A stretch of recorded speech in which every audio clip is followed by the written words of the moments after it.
Olá pessoal, e vamos nós para a nossa última videoaula do curso de Cálculo Diferencial Integral 3, falando então sobre mudanças de variáveis integrais triplas. Nós veremos nesta aula dois tipos de mudanças de variáveis, por coordenadas cilíndricas e por coordenadas esféricas. Nós vamos dividir então essa aula em duas partes e falaremos de cada um dos tipos de uma vez. Começando então por coordenadas cilíndricas, gostaria de falar para vocês o seguinte: quando nós estamos calculando uma integral tripla, é muito importante saber qual é o domínio da função de três variáveis na qual nós estamos lidando. Este domínio, este conjunto, é um conjunto no espaço. Por vezes o nosso conjunto no espaço lida muito bem ou tem uma carinha muito agradável com um cilindro. Um cilindro, você sabe, um cilindro limitado, é uma figura como essa, parece uma latinha, né? Uma latinha bonitinha. E como é que nós entendemos esse conjunto? Nós entendemos como sendo um círculo na base que é levantado até uma determinada altura. Você faz uma face circular que se ergue até uma determinada altura.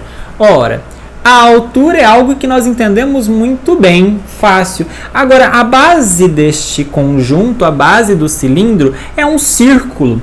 Como é que nós podemos representar um círculo? Você sabe da geometria analítica que você pode representá-lo muito bem usando coordenadas x e y, perfeitamente bem. Por exemplo, se nós pensarmos na circunferência centrada na origem de raio 1, você pode escrever ela assim.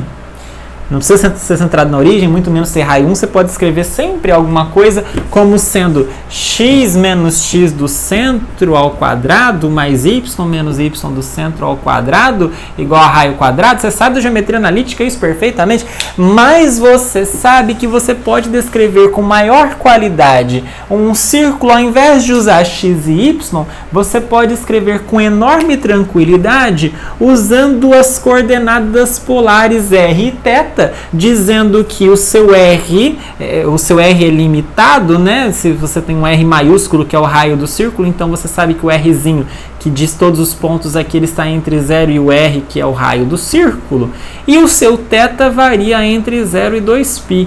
Você sabe perfeitamente escrever isso aqui, é muito mais simples de escrever dessa forma, por coordenadas polares. E é exatamente aí que nós, com essa ideia, pensando em escrever um círculo não com as suas coordenadas cartesianas x e y, mas sim com as suas coordenadas polares, que vem a ideia de usar coordenadas cilíndricas. Só que você vai pensar assim, tudo bem, já fazia isso aqui em coordenadas polares na integral dupla, mas agora eu tenho uma terceira dimensão, o que eu faço com ela? No caso das coordenadas cilíndricas eu vou manter igual. Então pensa num ponto no R3.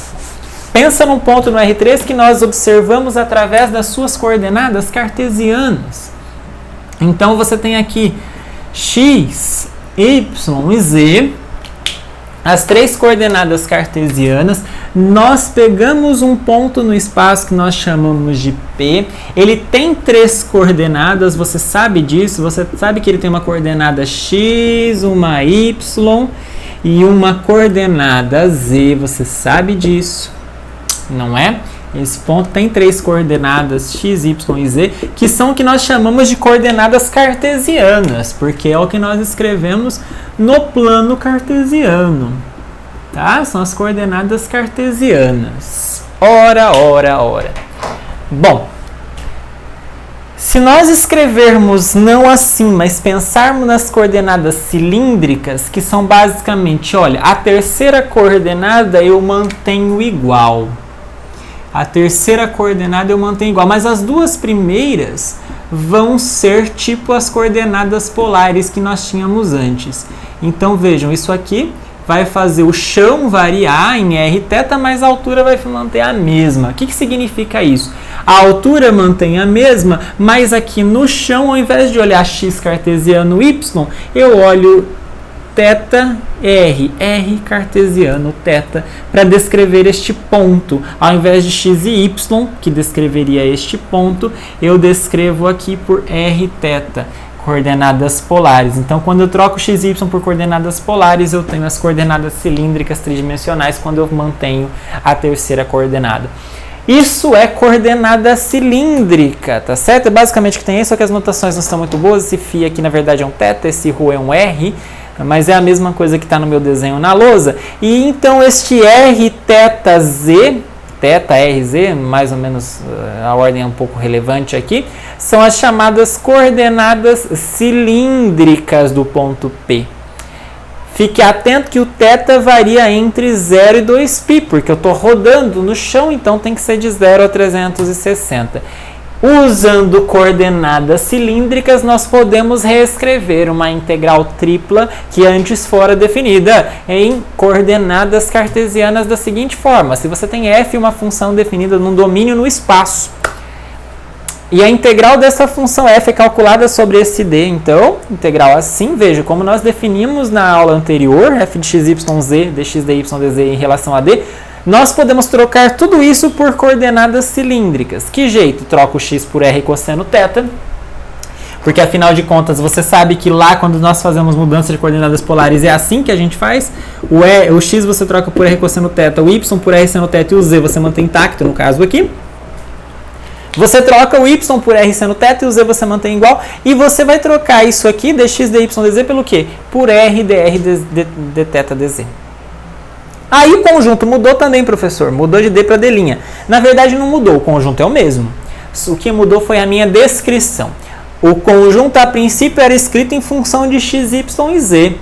E quando eu mudo para coordenadas polares, eu vou mudar a minha escrita do conjunto para depender de r, θ e z. Mudou a descrição, mudou a forma de escrever. O conjunto continua sendo o mesmo. Era um cilindro, continua sendo o mesmo. Mas em vez de escrever x, y e z para definir ali, eu disse r, θ, z para descrever os pontos ali, tá ok? Para a gente entender bem isso, vamos fazer dois exemplos. O primeiro exemplo, pessoal, é esse que está aí. Nós vamos calcular a integral tripla da função raiz quadrada de x² mais y² num domínio D, em que esse D é um sólido contido no cilindro x² mais y² menor ou igual a 1, abaixo do plano z igual a 4 e acima deste paraboloide. Antes de começar, por mais que não seja tão relevante, às vezes é, mas nesse caso não sei se é tanto, nós vamos entender bem o que é esse conjunto. Olha, primeiro, o nosso cilindro, quando descreve o cilindro assim, x² mais y² menor ou igual a 1, você deve olhar para cá e falar assim, poxa, mas isso aqui, professor, é a descrição de um círculo. Sim, no plano seria um círculo, mas quando você larga o z e permite o z variar, você está com um cilindro. Então, quando você só diz isso aqui, você está no espaço, isso aqui no espaço não é um círculo, é um cilindro. Engraçado, né? Se fosse no plano seria um círculo, mas no espaço é um cilindro. Tá? Então, para começo de conversa, nós temos um círculo centrado na origem e de raio 1, e nós subimos esse cilindro até uma altura 4, porque o exercício falou pra gente. O exercício contou pra gente que o sólido que ele quer está abaixo do plano z igual a 4. Então está abaixo disso. Não sei se o desenho vai ficar bom. Não ficou. Bom, não está tão ruim assim. Então está abaixo do z igual a 4. Então este é o pedacinho do cilindro, está para baixo disso.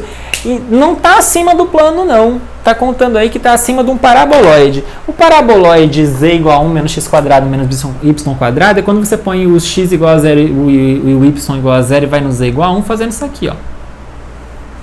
Então este é o paraboloide. Z igual a 1 menos x² menos y². O que o exercício está pedindo para a gente? Para a gente calcular o volume do sólido que está dentro do cilindro, abaixo do plano, acima do paraboloide. Que figura é essa? Que figura é essa? Que figura é essa? É isso aqui. Imagina uma latinha cilíndrica, né? Você tem uma latinha cilíndrica lá e tal, bonitinha, mas ao invés do seu fundo ser plano, ser um círculo, seu fundo está empinadinho.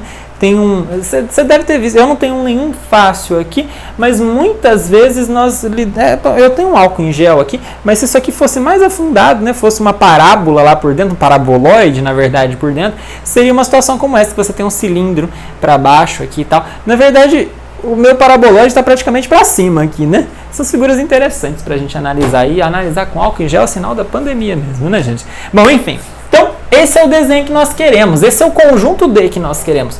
É o conjunto dos pontos no espaço que estão abaixo do plano e acima do paraboloide.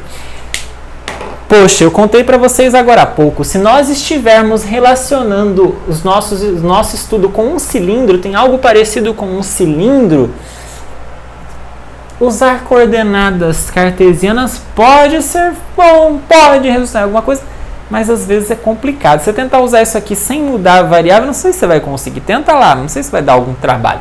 Mas nós podemos pensar em mudar a variável, nós podemos pensar em chamar o x de r cosseno θ, o y de r seno θ e fixar o z, ou seja, fazer a mudança de coordenadas cartesianas para coordenadas polares mais o z, ou seja, coordenadas cilíndricas, né? E aí, ao fazer essa mudança, lembrando que o nosso θ é o que nós precisamos de mais atenção, ele varia entre 0 e 360 graus, ou seja, entre 2π. Fazendo esta mudança, nós vamos conseguir entender de uma maneira muito mais interessante esse conjunto. Quer ver? O que você interpreta daquela informação x² mais y² menor ou igual a 1? Ora, o x é r cosseno θ e o y é r seno θ, então vai ficar r cosseno θ ao quadrado mais r seno θ ao quadrado menor ou igual a 1. r² cosseno quadrado mais r² seno quadrado. Pondo r ao quadrado em evidência, vai sobrar cosseno quadrado mais seno quadrado, que é a relação fundamental da trigonometria, vai dar 1. Então, isso aqui eu posso entender como sendo r² menor ou igual a 1. Olha só, lembra que as minhas coordenadas agora eu quero polares, então eu quero entender bem o r, o θ e o z. O r eu estou entendendo bem aqui já.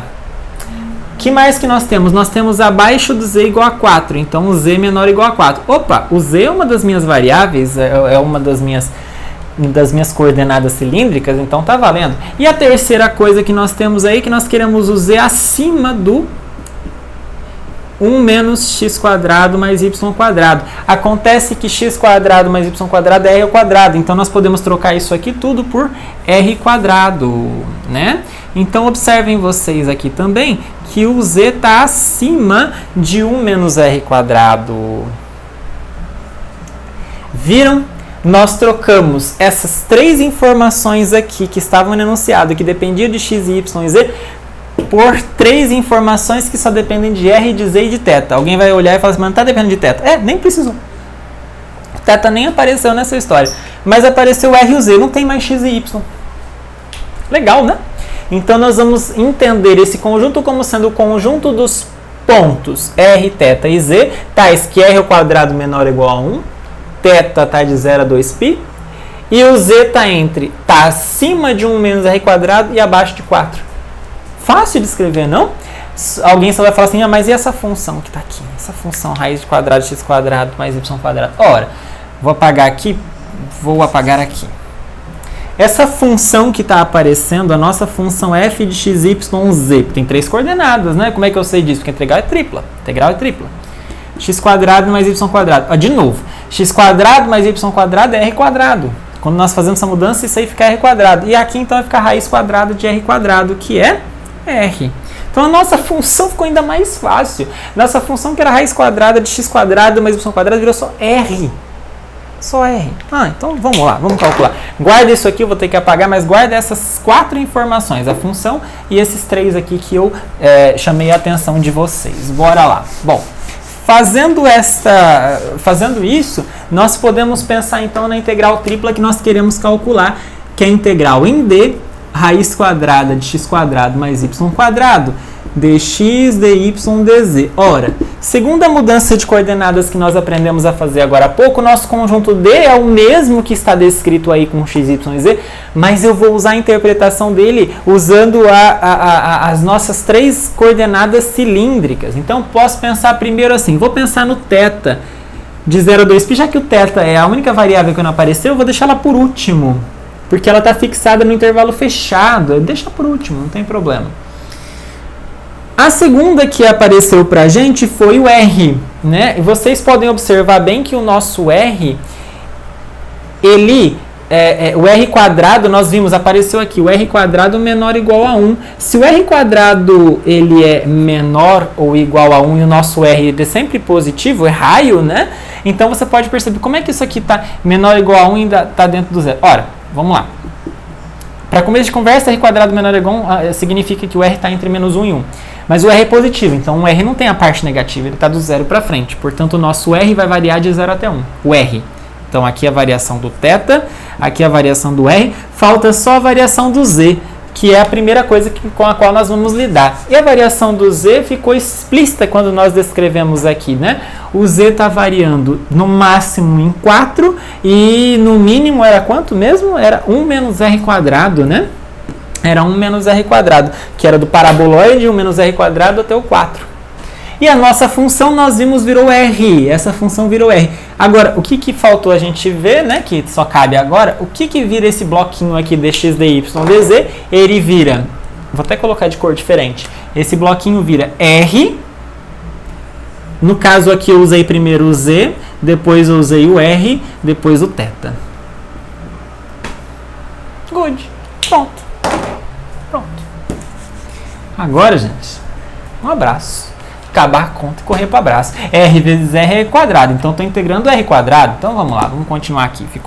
Eu usei bastante o espaço, agora ficou curto aqui, ó, vamos ver. De 0 até 2π, de 0 até 1, isso aqui vai de 1 menos R quadrado até 4, isso aqui ficou R quadrado. Bom, já vou fazer a conta, tá, pessoal? Integral de R ao quadrado é R ao cubo sobre 3. E eu estou variando R ao cubo sobre 3 de 4 até 1 menos R quadrado. Faltou agora o dr e dθ. Ok, pessoal? Bom, vamos continuar a conta ali em cima. Vamos continuar a conta aqui. Ora lá, vamos lá. Então, seguindo aqui, acompanhem comigo aqui. Isso aqui vai ficar, no lugar do R eu troco por 4. 4 ao cubo 64 sobre 3. Então, vamos colocar as integrais aqui, 0 até 2π. De 0 até 1, isso aqui ficou 64 sobre 3. Aqui, oh meu Deus, desculpa a falha, gente. Desculpa a falha. Desculpa o professor pela falha. Eu não vou apagar esse vídeo. Eu em outro momento apagaria esse vídeo e começaria de novo. Mas volta aqui, desculpa esse professor, esse pobre professor pela falha que ele fez. Nós estamos integrando em que mesmo?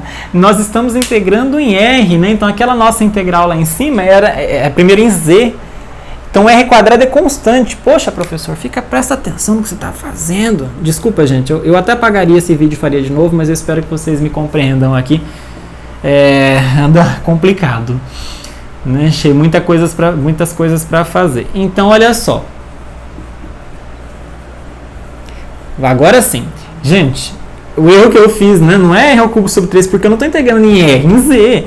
Então, isso aqui é constante, sai para fora. Mas em Z, isso aqui fica como? Fica a integral de Z. Então, isso aqui acaba ficando Z.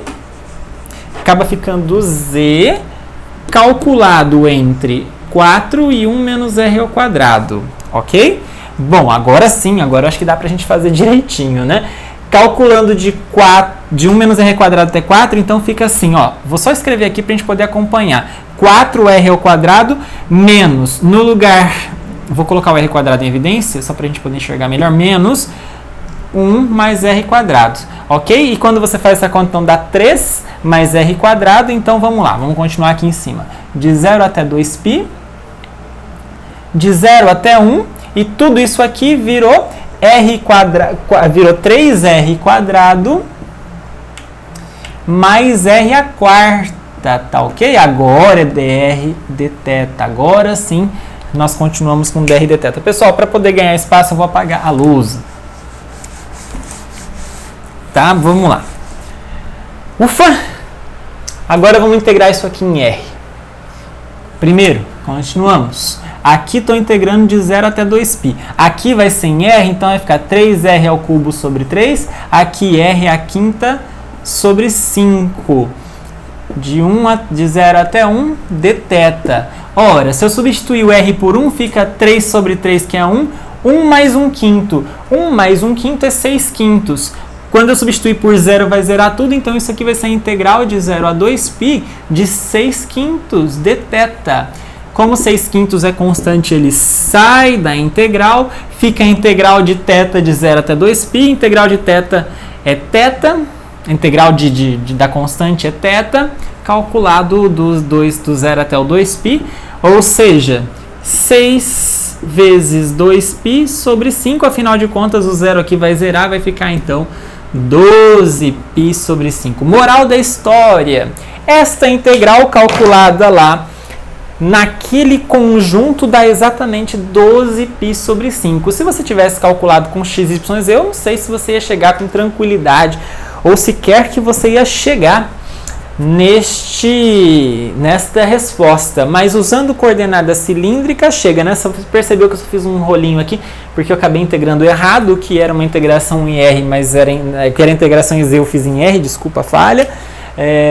Mas enfim, podemos apagar e continuar. O que eu espero que tenha ficado claro como é que nós começamos e depois evoluímos, tá certo? Bom, e mais um exemplo só dessa parte. Vamos fazer agora este exemplo que já está bem desenvolvido, né? Esse exemplo aí está bem desenvolvido. Você vai olhar e pensar assim, poxa, essa daí é uma integral para a gente calcular, são 3 integrais simples de x² mais y² nesses intervalos. Bom, observem, do jeito que está escrito aí, é uma integral escrita dx, dy, dz. São as três variáveis cartesianas. Primeiro eu integraria em z, depois em y e depois em x. Bom, complicado, hein? Integrar em z tá fácil. Mas depois eu vou integrar em x, em y, vai depender dessas raízes quadradas. Será que fica fácil? Bom, não sei se fica tão gostosinho de desenvolver esse negócio. Mas, eu vou fazer isso aqui usando as coordenadas cilíndricas. Quando tem esse monte de quadrado no x do y, mais o z, ó, veja só, ó, o z, cadê z? Não está nem aparecendo o z aqui. Ele está aqui só no dz, está dizendo que tem a terceira coordenada. Mas o x e o y estão todos ao quadrado e tal. É um bom indício, como o z não apareceu na história, só está o x e o y ao quadrado, é um bom indício de que as coordenadas cilíndricas podem ser boas ajudantes. Observem uma coisa, como a última integral aqui está calculada em dz, o que está escrito aí significa que o seu z parece aquele seu José, né? Seu z, ele está entre raiz quadrada de x² mais y² e 2. Qual é a próxima aqui? A derivação em y. Quer dizer que esse negocinho aqui são intervalos para o y. Significa que o nosso y está calculado entre menos raiz quadrada de 4 menos x². Veja que o y só depende do x, né? Que gostosinho. 4 menos x². O y só depende do x. E por fim o z. Aliás, o x por si, que é o último que aparece, então tem que ser desse intervalo. O x, ele tem que estar entre menos 2 e 2. Vejam que, olha, tá bonitinho no Teorema de Fubini. Tá perfeita a aplicação do Teorema de Fubini. Tá bem encaixadinho. Mas o que tá ruim pra gente é esse monte de quadrado, de coisa assim. Como eu disse para vocês, um bom palpite é nós fazermos a mudança de x, r cosseno θ, y, r seno θ e z manter, que são as coordenadas cilíndricas, que certamente isso vai ficar mais legal. Espero que você tenha percebido no exemplo anterior que sempre que nós tivermos x² mais y² nas coordenadas cilíndricas, isso vira r ao quadrado. Então, raiz quadrada de r ao quadrado vira r. Portanto, observem que nós temos uma dependência entre já duas coordenadas cilíndricas. O z e o r se relacionam através desta fórmula. Vamos para cá agora. Olha só, nós temos aqui essa informação de que o y está dentro dessa faixa. Bom, pessoal, o y estar dentro dessa faixa, eu posso pensar em elevar ao quadrado dos dois lados. Se eu elevar ao quadrado dos dois lados, não tem problema eu fazer isso, mas fica atento que isso aqui, pessoal, é menos isso. Então, nós estamos no intervalo de menos um bichinho até um certo bichinho. É simétrico esse intervalo. E quando eu elevo ele ao quadrado, vai para o quadrado desse. Mas aqui eu vou começar no zero. Tá bom? Isso aqui, pessoal, basicamente é o y menor, o módulo de y menor ou igual a isso. Vejam, ó, essa expressão e essa está se repetindo. Se eu elevar ao quadrado, não vai ficar o quadrado desse, quadrado. Não. Vai ficar zero menor ou igual a y menor ou igual ao quadrado desse. Ou seja, 0 menor a y quadrado menor ou igual ao quadrado desse, que cancela a raiz. Vocês entenderam o que eu falei? Vejam, olha, esse número y estava entre menos um número e ele, tipo menos 2 e 2. Então, se o número está entre menos 2 e 2, o quadrado dele está entre 4 e 4? Não, o quadrado dele está entre 0 e 4. Certo? Lembra disso, ó. Tô dando um exemplo para vocês. Se fosse o y entre menos 2 e 2, quando eu elevo ao quadrado, aqui daria 4, aqui y ao quadrado e aqui 4. Faz sentido isso? Não, não está certo. Quando você tem um número igual antes e depois, mas com sinal trocado, você está entre o menos 2 e o 2. Então o 0 está bem no meio deles. Quando você eleva ao quadrado, então esse menos 2 vai juntar com aquele, eles vão lá no 4, que é o quadrado. E você vai começar do 0 até o 4. Sempre vale. Bom, então observem agora o que aconteceu. Ficou esta expressãozinha aqui. Se você trocar isso aqui, você vai perceber nessa segunda parte aqui, que o que nós temos, observem, só dessa segunda parte, nós temos que joga o x quadrado para cá, vai aparecer de novo o tal do x quadrado mais y quadrado menor ou igual a 4. Ou seja, você vai tirar que o r quadrado é menor ou igual a 4, tá certo? Joga o x quadrado para cá que você vai perceber. Então essa é uma primeira informação. Mas de novo, o r ao quadrado ser igual a 4 significa, então, tira a raiz quadrada dos dois lados. Cuidado! Significa que o r está entre menos 2 e 2. É a mesma coisa que eu falei, só que agora eu estou voltando. Se eu tenho um quadrado, eu volto para isto aqui. Tá bom?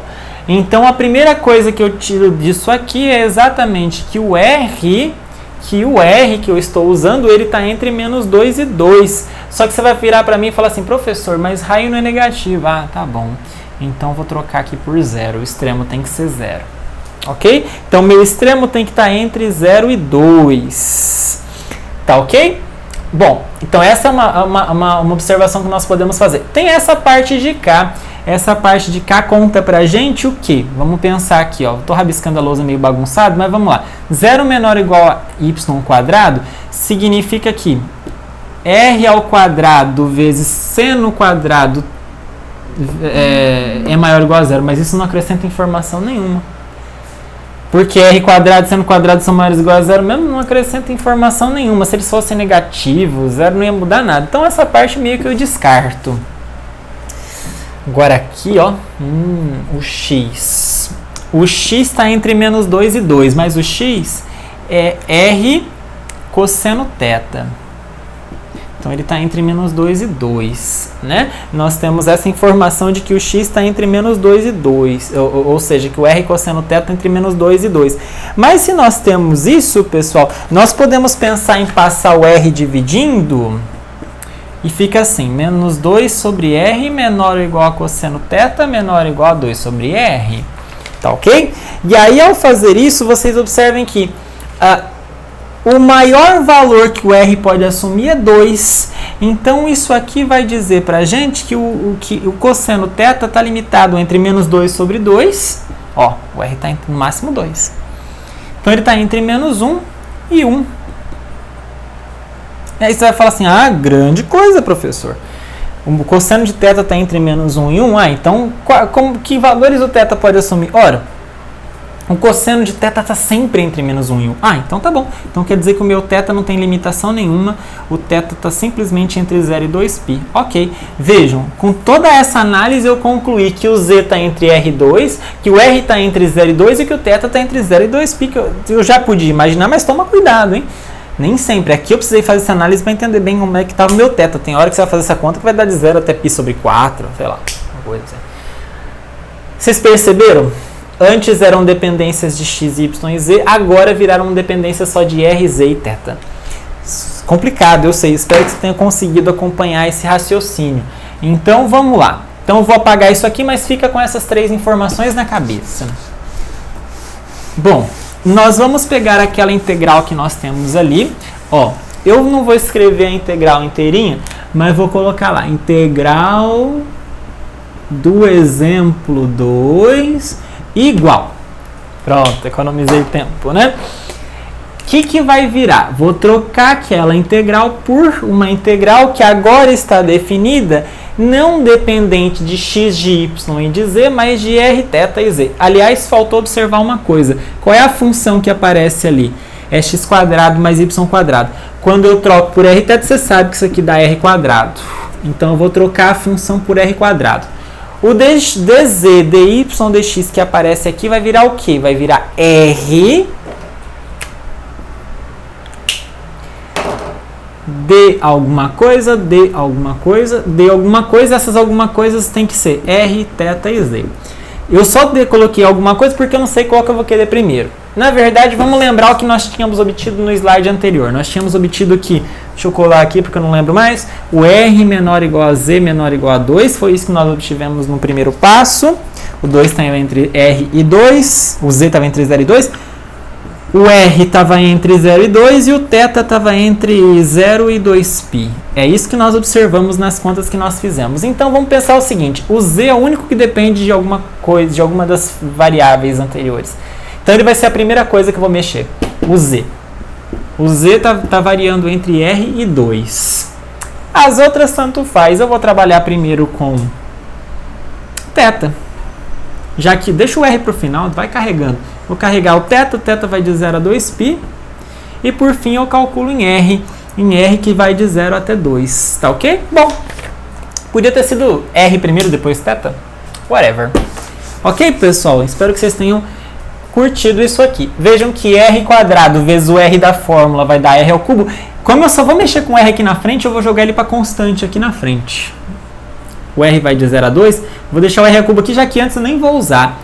Então vai de 0 a 2π, primeira variação do θ, e vamos ficar aqui com dz, dθ, dr. Vamos lá. Pessoal, integral de z, aliás, integral de 1 dz de r até 2, vocês sabem que isso aqui vai dar a diferença dos intervalos, 2 menos r, né? Então vamos lá, vamos colocar aqui em cima a continuação deste exercício. Nós já estávamos numa continuação, vamos continuar aqui. Isso vai dar integral de 0 até 2 de r ao cubo de 0 a 2π do que saiu aqui. 2 menos r dθ dr. Ora. Isso aqui não depende de θ, joga para fora. Isso, joga para fora. Então vai ficar de 0 até 2 de r ao cubo, 2 menos r, integral de 0 a 2π dθ dr. Ok, vamos seguindo. Então, isso aqui agora, próximo passo, é calcular essa integral aqui em θ. Agora, essa integral em θ acaba sendo o quê? Integral de 1 dθ, θ calculado de 2π até 0 vai dar 2π. Então, vamos lá, isso vai ficar o quê? Vai ficar integral de 0 até 2 de r. Vou até desenvolver isso aqui. Bom, vamos deixar r ao cubo, 2 menos r, 2π dr. Opa, agora virou uma integral simples em r, ótimo. Vamos calcular agora. Vamos acabar isso aqui, ó. Vamos lá, ó. Vamos calcular. Ficou de 0 a 2. Vamos desenvolver isso aqui, ó. R ao cubo. O 2π vai ficar para fora. O 2π é constante. Chuta ele para fora. Agora, integral de 0 até 2 de 2r ao cubo menos integral de 0 até 2 de r à quarta. Opa, faltou o dr aqui. Faltou o dr. Tá certo? Joguei o 2π para fora e apliquei distributivo. Separei as integrais. Ótimo, só falta calcular as integrais. Observem, essa integral aqui, ela vai resultar em 2r à quarta sobre 4, calculado de 0 a 2. Esta integral aqui vai resultar em r à quinta sobre 5, calculado de 0 a 2. Então, vamos colocar os valores aqui em cima para a gente concluir. Tá ficando apertadinho, né? Vamos colocar a resposta aqui. Primeiro ficou o 2π que estava aparecendo. Aqui, o 2 cancela com 4, fica 2 aqui embaixo. Fica 16, ao substituir o r por 2, 16 sobre 2, que é 8. O 0 não vai fazer diferença, vai subtrair nada. E aqui vai ter a subtração desse resultado. Trocando o r por 2, 32 quintos. Trocando o 0 ali não vai mudar nada. Então, pessoal, essa daqui já é basicamente a resposta. Nós podemos até ajeitar 2π, faz um MC aqui que é 5, fica 40 menos 32, vai dar 8 quintos, ok? Se vocês fizerem aqui a subtração dessas frações, vai dar 8 quintos. Moral da história, 2 vezes 8, 16, 16π sobre 5. Essa daqui é a resposta da nossa integral. Tá ok, pessoal? Então, com isso, nós concluímos este exemplo. Eu espero que você tenha percebido desses dois exemplos como é bom poder considerar x² mais y² igual a r². Ou seja, trocar as variáveis x, y e z por coordenadas cilíndricas r, θ e z. Lembrando que o θ está variando de 0 a 2π, mas pode ser que ele mexa dependendo do problema que você estiver. Às vezes você não está no cilindro todo, você está só em meio cilindro, sabe? Então ele não vai variar de 0 a 2π, mas só de 0 até π. Ok? Então com isso nós terminamos esta parte da aula a respeito de coordenadas cilíndricas e a segunda parte é sobre coordenadas esféricas. Até breve!